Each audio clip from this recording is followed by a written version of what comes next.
جی السلام علیکم. ابھی ہم یہاں پہ آئے ہیں پیپلز پارٹی کے جو انفارمیشن ڈیسک بنے اس کے سامنے ہم کھڑے ہیں. تو بھائی نے جو ووٹ دے کے آئے تو ہم ان سے پوچھ رہے تھے کہ کس پارٹی کو ووٹ دیے اور ان کی کیا وجہ ہے.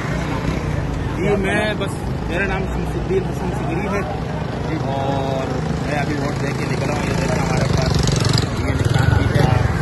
تو ووٹ دینا کیونکہ عام آدمی اور اس کا ایک طاقت ہے، اس کو پرچی استعمال کرنا چاہیے.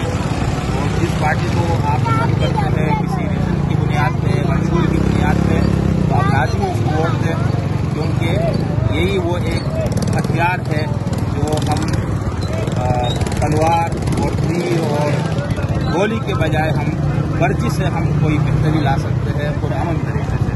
تو آپ یہ بتائیں کہ آپ نے کس کو ووٹ دیے؟ ہمارا تو ووٹ دیکھے مسئلہ یہ آپ نہیں بتا رہے. نہیں، میں بتاؤں گا.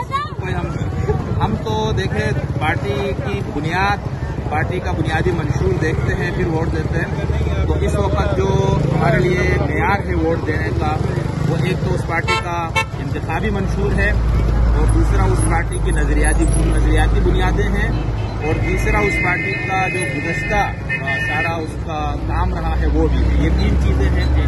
اور چوتھی جو سب سے اہم چیز ہے پاکستان جیسے ملک میں، وہ ہے کہ سویلین بالادستی، یعنی کہ جو ملک کے حکمران ہیں، جو ملک کے مالک ہیں، وہ عوام ہیں.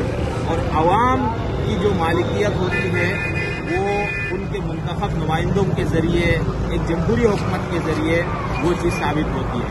جب اس ملک کے اوپر وردی والے یا دوسرے تیسرے جو لوگ ہیں جن کو ہم اسٹیبلشمنٹ کہتے ہیں، چاہے وہ ملٹری اسٹیبلشمنٹ ہو، چاہے وہ جوڈیشری ہو، چاہے وہ بیوروکریسی ہو، کوئی بھی ہو، جو لوگ عوام سے ان کی حق و تعلیم سننا چاہتے ہیں، تو ہم یہ دیکھتے ہیں کہ کون سی پارٹی ہے جو حقیقت میں اینٹی اسٹیبلشمنٹ ہے یا غیر جمہوری قوتوں کا راستہ روکنے کی طاقت رکھتی ہے. تو وہ ہمارے نظر میں جو پاکستان جب سے بنی ہے، یہاں پر جب سے سیاسی اور جمہوری عمل شروع ہوا ہے، وہ ایک ہی پارٹی ہے جس نے اپنے قائدین کی قربانی دی، جس نے کارکنان کی قربانی دی، اور ایک واحد پارٹی ہے جس کی سب اول کی قیادت جو ہے وہ عوامی بالادستی یا سویلین بالادستی کے لیے جنہوں نے جانے قربان کی، تو وہ ایک ہی پارٹی ہے. حمید اللہ صاحب آپ کو تو بتانے کی ضرورت نہیں ہے. پی ٹی آئی ایک ہی پارٹی ہے. پی ٹی آئی تو سب سے زیادہ اسٹیبلشمنٹ کے گود میں بیٹھنے والی اور ان کے ذریعے آنے والی پارٹی ہے. تو اس لیے ہم نے اس پارٹی کو ووٹ دیا ہے جس کے اندر یہ 4 خصوصیات ہیں. پیپلز پارٹی.